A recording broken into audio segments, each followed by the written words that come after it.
The Book of Esther's main meaning is to explain the origin of the Feast of Purim and to show that God is sovereign and works through individuals to protect his people, even when he is not explicitly mentioned.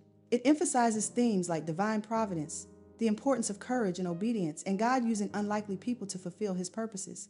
Key meanings and themes. Divine providence. Even though God is not mentioned by name, his presence is felt through a series of coincidences and events that ultimately lead to the salvation of the Jewish people from a plot to destroy them. This suggests that God works behind the scenes in history. The Feast of Purim. The book was written to explain the origins of the annual Jewish festival of Purim, which commemorates the rescue of the Jews from Haman's plot. It explains why the festival should be celebrated by future generations. Courage and obedience. The story highlights the courage of both Mordecai and Esther.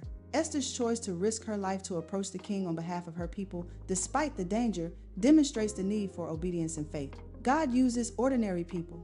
It shows that God can and does use ordinary and even unlikely individuals to achieve his purposes. Mordecai, Esther's cousin, and Esther herself, an orphan who became queen, are examples of how God can use anyone in any place for his work. Good ultimately triumphs over evil.